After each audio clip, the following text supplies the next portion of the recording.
How does artificial intelligence come into this debate? Well, AI and machine learning and things like it are, of course, part of this progression. And I think they're, and big data, there's this ability to collect enormous amounts of data. And some of my work is involved dealing with these enormous data sets. Some of our works in trying to understand in testing the theories about cities has involved using cell phone data, using cell phones as a detector of human interaction, social interaction, and movement. I mean, it's extraordinary. So it's almost like we're tagged every molecule in this room. It's amazing. So billions and billions of these phone calls need to be analyzed, and we've done that kind of work. And that's fantastic, So, on the one hand, these techniques are very powerful and extremely useful. But one of the serious problems with them is that there's a certain mechanical nature to them, which a sort of algorithmic nature, which has lulled people into this kind of false state of mind that these are somehow going to brilliantly expose the truth, and this is the way things are. And in particular, it sort of is derivative of this idea that if it's spewed out by a computer, it must be right, that kind of image. So there's this, aura about that to begin with.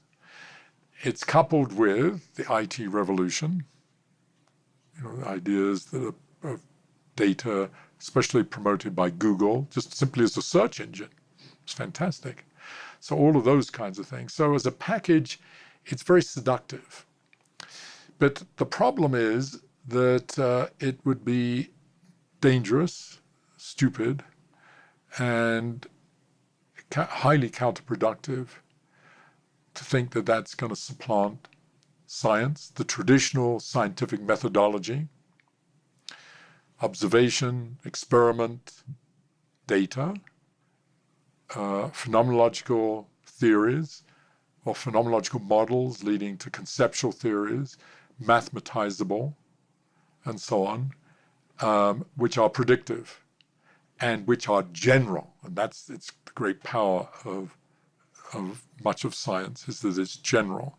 If you write down, I could write on this board here in a corner, Newton's laws of motion and Newton's law of gravitation. And implicit in that is almost everything around us. So that contains an infinite amount of data. And that is amazing, that it's so compressed and parsimonious and conceptually so phenomenal. And that's been the power. And where all this has come from. Wouldn't have any of this. You wouldn't have, Maxwell's equations, being able to put them into a mathematical language, which explains all of electricity and magnetism at that time.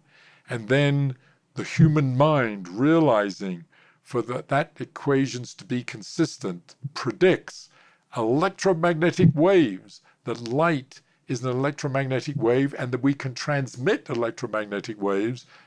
My God, you wouldn't have, that was so revolutionary and it's had such an impact on us. Certainly wouldn't have IT, that's for sure.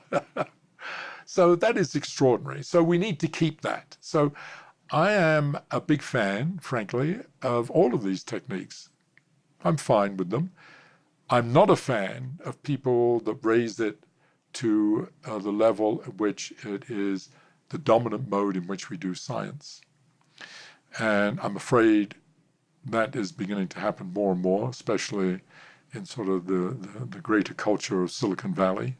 That's being promoted. Many companies are buying into it and so forth, as if this is the panacea for everything leading to promises of smart health and smart cities and smart delivery systems and smart this and smart that, all of which will be very useful, but are going to be fraught with unintended consequences. Why? Because we haven't developed a framework, a conceptual framework for understanding how they all interact and what their dynamic is and so on. So, I'm very fearful of those things because of that, because there isn't enough time and energy being devoted to thinking more systemically and holistically about the implications of these things. And so we need this, just to recap, we need the integration of these techniques from big data, AI, machine learning, and so on, integration of that with the traditional scientific methodology. So in addition to artificial intelligence, we need human intelligence to be an integral part of it. And as part of that, we need to develop a deeper understanding of the dynamics and organization of complex adaptive systems in general to minimize and mitigate against the potential of very dangerous unintended consequences.